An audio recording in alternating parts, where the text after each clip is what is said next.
กินนมบ่กินตัวบ่แม่ดีเฮ็ดนึงว่าดีใจน้องเต้าอันมาเขาเฮียนนี่ดีใจค่ะเดี๋ยวนี้ โอ้ ไอ้ไม่กับโบย โอ้ ดี ว้าว ไอ้ไม่ไอ้น้ำไม่ต้องไอ้เสือข้าหาย่างไอ้ตู่ เอาหมดเลยเนาะ เอ้ยอ่ะ ขอบใจเนาะ ขอบคุณเนาะขอบใจหลายๆเนาะที่ว่าได้เป็นห่วงเป็นใยกับน้าเต้าเนาะ มอไปแม่กับตาน้อยเอาทำกันได้กันกินขนมกันแล้วคุกกี้จับกันเนาะ ขอบใจหลายๆเด้อเนี่ยขอบใจเด้อเจ้าละ ทางไอ้สมใจเอาเนาะมอบแล้วแน่ให้น้องเต้าเอาเลยขอบใจเด้อน มได้ลูก ลูก ใจ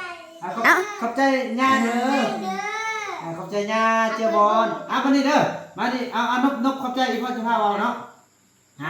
ขอบใจย่าเจียบอลเด้อ ใจมาจะบอลเด้อ ขอบใจพ่อลุงสมใจเด้อ พอลุงช้ำใจเด้อ ขอบใจแม่อลิสาเด้อ ขับใจเมสราเด้อ ขอบใจเอฟซีผู้มีน้ำใจแบ่งปัน เหมือนฟ้าบันดาลให้สร้างรายการนี้มา สวยเหลือคนทุกข์คนจนหรือคนด้อยกว่า ด้วยแห่งศรัทธาบุญนำพาได้มาห่วมทาง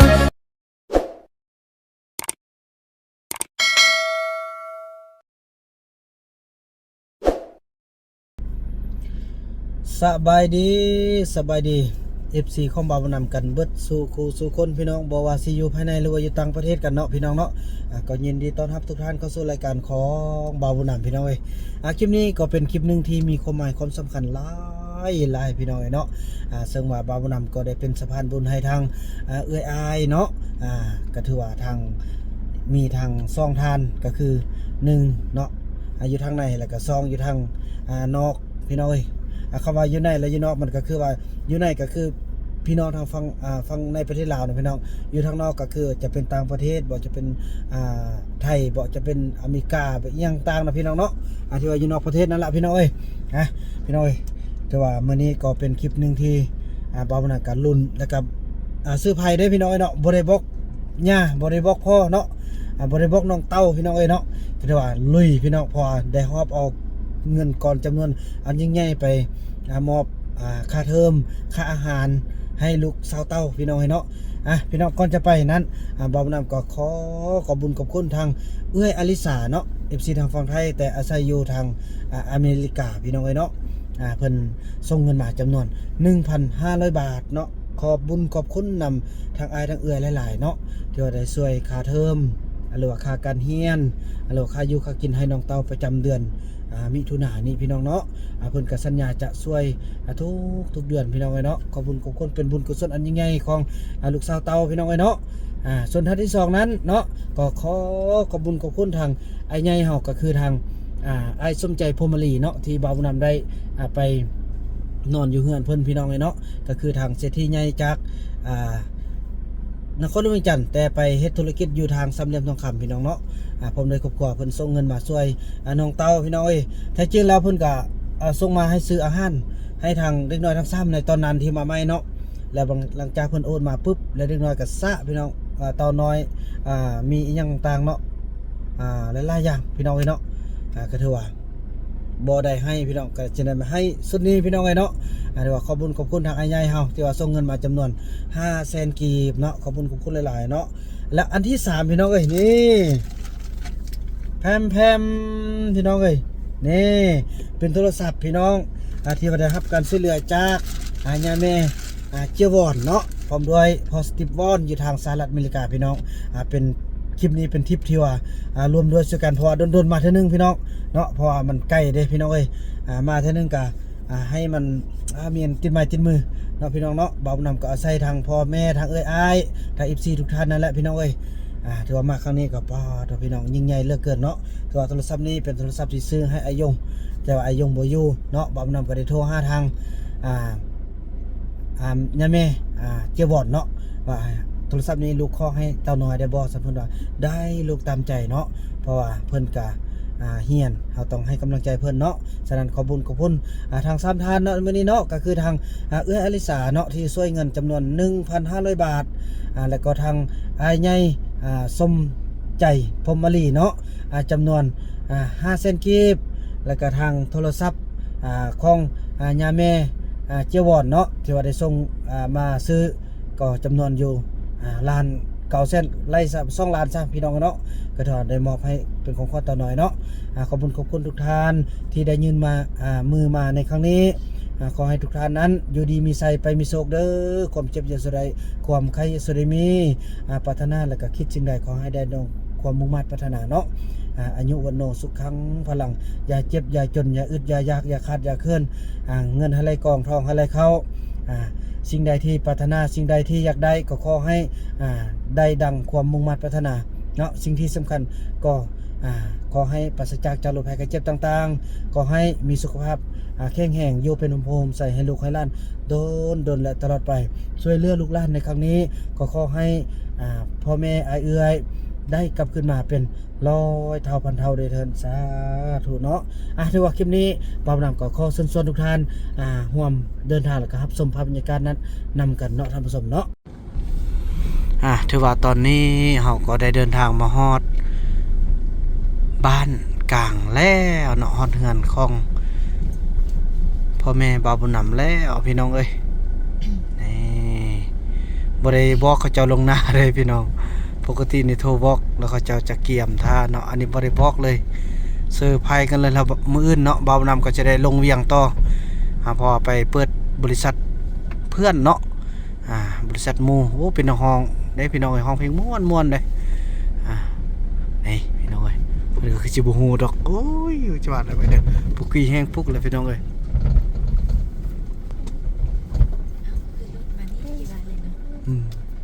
ปุกกี้เป๊ะๆยิ้ม นี่ปุกกี้มาแล้วคนโอ้ยนี่ตอนเราจะได้เอาไป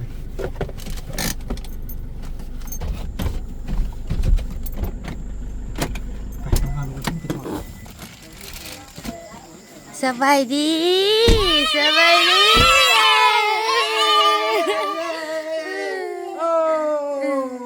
คือได้ไม่ยอม แล้วพานำไป ไม่ยอมเลือดจะลง ไอ้ไม่ทับไว้ โอ้ ไอ้ไม่กับโบยดี ว้าว ไอ้น้ำไม่ต้องไอ้เสือข้าหางยางเลยดู แฮ่ เจ้าของเขาก็แตกยิบเขาเข้ม ปัดโธ่น้ำมันระวังให้ขี่รถน่ะมันนึงน้องเป็นยังไฟเลยตายคักเลยให้มันเก่งพอได้เหรอน้องไปเบิ้งไปเอาเบิ้งมีอันตอนเด้อ นี่มันแค่ น้องเต้าลุ้นดูน้องเต้าแม่นหยังวะแม่นหยังวะติ๊กตักติ๊กตัก yes yes นี่ตุรบุชลูกไปเลยแล้วก็มีอีกนึงพี่น้องไปเนาะไปนี่ได้เซอร์ไพรส์ปู กะปูน้องเต้าน้อยบ่บุญมีอันอยู่นำไม่ใหญ่ออกนมแล้ว นุ่มแล้ว ไอ้น้ำกินนี่เลยนี่ บ่นอนพี่เลย เย้มือหน้าหยดไปหลังบาส โอ้ยน้ำไปเลี้ยงมือน่ะ พ่อ เลย ไอ้ไม่ไอ้ไม่บักคือเลย ไอ้แม่มักกันเลยมาทางนี้ลูกบุญใหม่ค่อยขี้เด้อสลายได้เลยตอนรู้ยังไงได้ครับมันโอ้เจ็บหน่อยขนาดโอ้ยอันนี้กอดเคยดีเลย อันนี้ใหญ่แม่อันนี้ใหญ่น้ำ คุณหรอ ซะไปลมอยู่ใช่ อ้าวมึงวางกิน ทำขี้ใช่เลยขี้ลดลง ใช่ไหม ที่แม่เด้ ไอ้แม่ขับเพลง แน่มาเอาเงินเด้อวันนี้มีของขวัญเด้อ กับผู้กับผู้ แม่ไอ้น้ำมันจะจะว่า อันนี้ซื้อมาให้ แล้วไปคุกเอาอยู่ได้เจ้าส่งเงิน ซื้อน้ำลูกค้าเด้อ มาทำบุญ น้องเต้ายักษ์บปูนน่ะ โดย หลงต้นมันเกินเลยเสือ เออมือใดมือวันที่หยัง มือวันนะฮะ ลบมือวันอาหัสอืม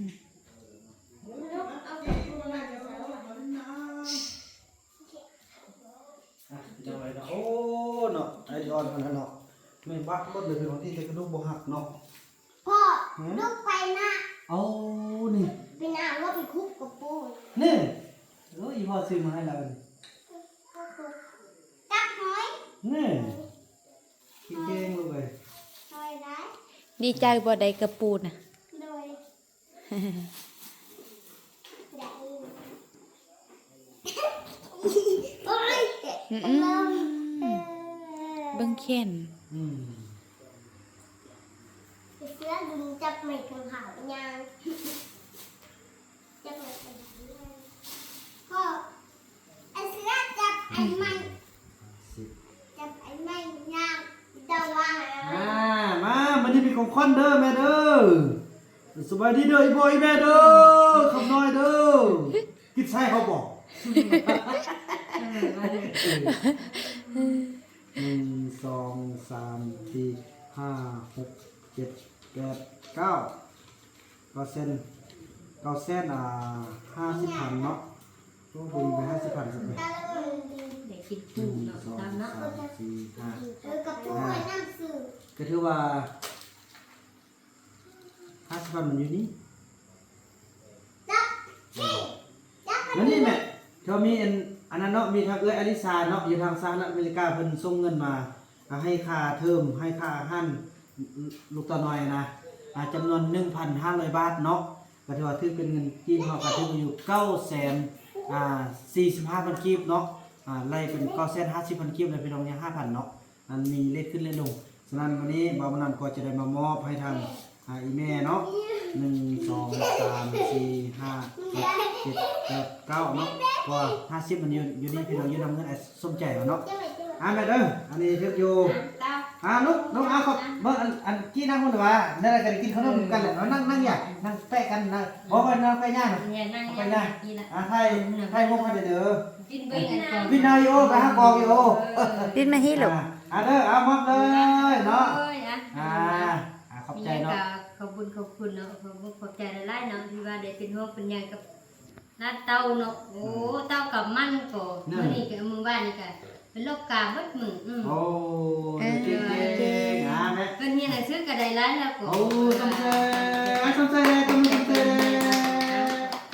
ขอบคุณหลายๆเนาะ ก็ถือว่าทางอลิซาของพี่น้องเนาะก็ถือว่าFC ในฝั่งไทยก็จะอาศัยอยู่ทางสหรัฐอเมริกาเพิ่นก็ส่งเงินมาจำนวน 1,500 บาทเนาะให้น้องเต้าฮอดมาถึงแล้วพี่น้องเนาะอันนี้ก็ท่านที่2เนาะ1 2 3 4 5พออันนี้6อันคือว่ามันจะทึกอยู่ในอลิซาอยู่นี่เนาะพี่น้องเนาะทึกอยู่อยู่ในนี้50,000เนาะแล้วก็เป็นเรื่องคืออลิซาอันนี้อยู่ในอลิซาเด้อบอกเป็นอยู่1ล้านเนาะอันที่เขาแซ่บเป็น1ล้านเนาะคือว่าสำเร็จแล้วเนาะก็ถือว่ามาฮอดนับเป็นไปฮอด1ล้าน แต่ที่หมดเนาะนั่งกิน 1 2 3 4 5 6 7 8 9 10พอดีเงินเพิ่นตามเลขธนาคารมันถึงอยู่950,000ประมาณนั้นเนาะพี่น้องเนาะแต่ก็มาเพิ่มขึ้นเป็น50เนาะก็มีวัดมือขึ้นมือลงพี่น้องก็เป็นมือของยาลิสาเนาะครบไปเนี่ยลูกฟังเนาะเพิ่นสิกินเนาะอันนี้เนาะบัดนี้ท่านที่2นี้ก็เป็นเงินทางไอ้สมใจพรหมมาลีเนาะที่ว่าเป็นมหาเศรษฐีใจบุญอยู่ทางนครหลวงวิจันทร์แต่เพิ่นไปเฮ็ดธุรกิจอยู่ทางสามเหลี่ยมทองคำเนาะพี่น้องเนาะเพิ่นก็ส่งมาจำนวน500,000กีบเนาะ1 2 3 4 5เนาะมอไปแม่กับตาน้อยทำกันได้กันกินขนมกันแล้วคุกกี้จับกันเนาะ ขอบใจหลายๆเด้อเนี่ยขอบใจเด้อเจ้าละ ทางไอ้สมใจเนาะมามอบแล้วแน่เนี่ยเอาน้องเต้าเอาอันนั้นให้นบเราเจ้ากับแม่จับเงินนะน้องอันให้ลูกนบไว้ลูก ลูกนบแล้วปิ้นให้ ปุกกี้กับปิ้นมาให้ไว้โอเค มานี่ พิเศษเต็มมานึงมานี่มีแม่เจียบอนเนาะเพิ่นช่วยซ่องลานกีบเป็นโทรศัพท์เย้มอบเลยอันนี้เด้อนี่ใส่ซักอันนี้โทรศัพท์นี่กระทึกอยู่ซ่องลานกว่ากีบเนาะพี่น้องเนาะซื้อให้ไอ้ยงแบบว่าบ่ให้เข้าป้าเนาะแล้วได้เรียนบ่เห็นแล้วเรียบร้อยไม่ละกันโทรศัพท์นี่ก็มามอบให้น้องเต้า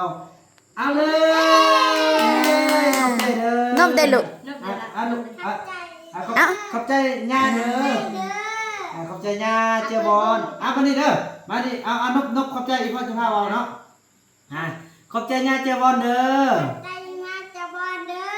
ขอบใจพ่อลุงสมใจเด้อขอบใจแม่อลิสาเด้อ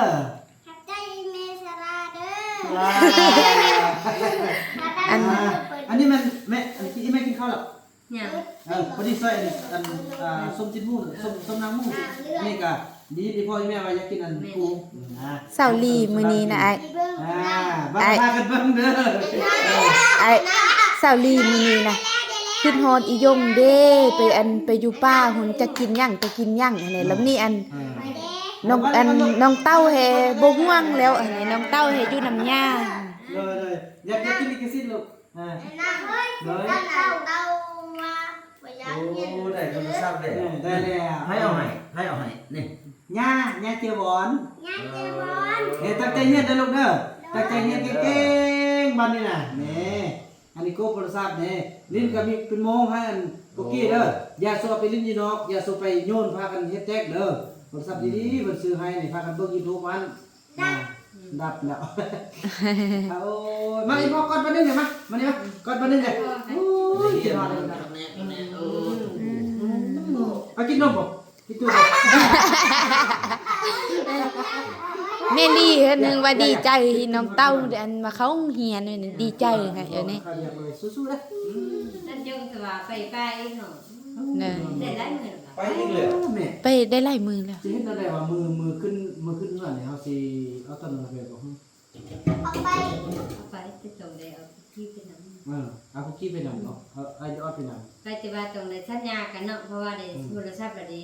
ไปแล้วก็กลับพนัน บ่ ใหญ่ ได้ ตึ้ม ไปในโทรศัพท์เนี่ยเอาไปพี่เนาะคือเอาไปพี่แม่ว่าไปแบบอันไปมอบมือแล้ววันนี้ไปหากับมาเนาะเอาก่อนไปนั่นเนาะไปเพิ่นไปกลับมาโทรศัพท์เอาไปพี่อันนี้ของลูกเด้อบ่ฮับผู้อื่นเด้อคอยได้ออดมีแล้วเนาะมีล่ะบ่มีอาทิมีบ่มีล่ะ นี่ค่าเฮิมเฮียนเฮ็ดปีนี้สบายขึ้นเดือนอันนั้นเรียกว่าเซตเฟสแล้วบัดนี้แม่ว่าเราหันว่าเรียกว่ามันบ่ผู้น้อยมีแต่มันเนาะแต่ว่าบ่จังฮับนั่นแหละแม่ก็ว่าคันว่าหลายคนหมดทราบไปแล้วแม่สิเฮ็ดน้ำลาวนั่นมันจะเบิ่งจะที่สบายแต่สิไปคนละบ่คุ้มค่าก็เลยบอกว่าเราสอนเลยเราพิเศษแล้วก็เฮาละเบิ่งเฮาดีเด้อเอาเฮาละต้องเซ็น ได้2แสน3เดือนก็2 3 6 6แสนโอเคเพราะว่า แต่ว่าแม่จะว่ายังบ่อันเพราะเขาค่อยได้นอนน่ะติ้งเบิ่งไอ้นำมาก่อนในกันนั่นเด้อที่ว่าไอ้นำสิเขาช่วยครึ่งนึงดอกในว่า ให้แม่ช่วยครึ่งนึง ได้ว่าได้ว่าเฮาเดี๋ยวไปเจ้ามากันมีนะว่าสิกัน สักก็เอาเงินตัวนี้แหละบริหารช่วยน้องกันเด้ อีกอย่างอันไปโรงเรียนเขาก็สิได้ไปเป็นหมู่กัน พี่นะ เป็นเลขาของเต้าน้อยเด้อ เป็นพ่อโตเว้ย เป็นตัวต่อนั่นแหละได้มากกันยนคุกกี้ คันถ้าคุกกี้บ่ไปย่อเอาก็สิบ่ เลย มาว่า สิบ่เลยเอาโอเคเนาะสันก็ขออนุญาตนำเอื้อยนำอายได้ๆเนาะก็ที่ว่าจะได้เอาเงินนี้เพราะวันที่ยังสนใจ ที่สาขา ที่สบายเนาะเอาที่สบายกันเดิมอันนี้เป็นเดือนที่1เนาะอันนี้ก็ถึงอยู่ล้านปลายแล้วเนาะแต่สิมันหักค่าเทอมแน่อายุก็กินให้ยังต่างคันว่าบ่มีแต่ทางเอื้อยอลิสาเนาะแต่ว่าท่านใดที่ว่าเพิ่นเห็นคนสำคัญอยากให้ทางลูกทางบ้านเนาะเบาหนักก็ขอ